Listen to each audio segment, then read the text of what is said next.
Добър вечер! Сега ще се опитам да интервюрам една млада дама от миналата експедиция. Здравей! Казахте ли нещо? Да. Коя сте вие? Как коя? Репортерката? Вие какво нещо репортаж ще ми взимате? Аз съм член на бившата експедиция, основател на The Chengi Times. Така ли? Извинете, какво е това нещо? Идвам тук, някакви хора се питат да ми вземат интервю с паламарка. Доматите са по-зелени от обикновено. Градината, тревата по мое време беше по-зелена. Тук някакви деца стоят без работа. По наше време нямаше такова нещо. Ето тук виждам, хората бездействат. Какво е това? Градалата бяха по-чисти по наше време. Да. Замълчете, моля. Не може. Забележете, какво е това? Аз не разбирам. Тук тези млади хора не правят абсолютно нищо. Никаква креативност, никакво абсолютно нищо. По мое време The Chengi Times беше истинската телевизия. Сега аз ще ти кажа нещо.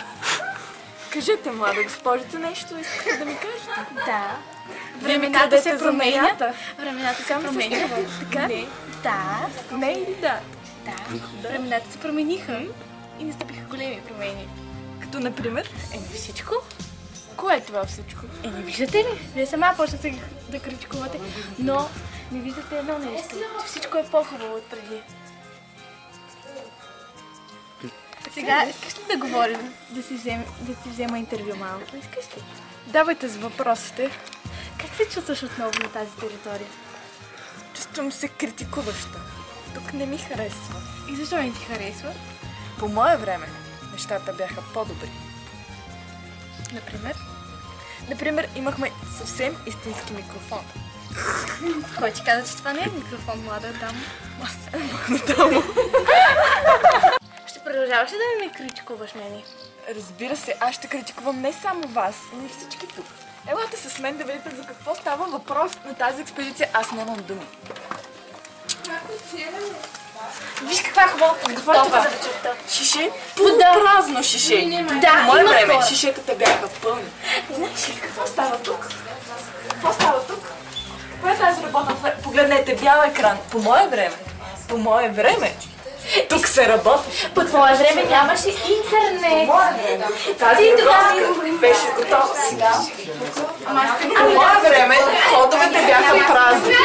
Ами да, защото хората са бягали от тебе, като сте видяли.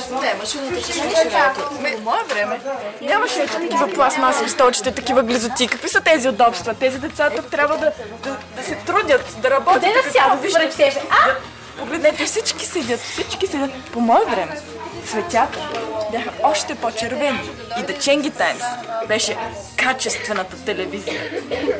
Нещо да кажете, госпожо? Да. Сега телевизията е в своя разцвет. Стана по-добра, по-известна и по-качествена. Има интернет, всички са доволни, всички са щастливи и радостни. Всички правят това, което искат и всичко е в своя ред. Нещо в хаос да виждаш? Нещо? Аз ще се въздържа от коментар. Да, защото нямаш какво да кажеш, нали? Не, просто ще задържа мнението за себе си. Не, просто нямаш нищо какво да кажеш. The Chengi Times беше по-добро по мое време. Не, сега е по-добро. Не беше по-добро. Не е по-добро е сега. Извинете, госпожице, на мен не говорите.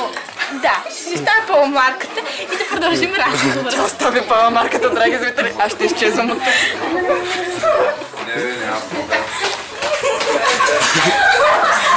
Сега... Давай.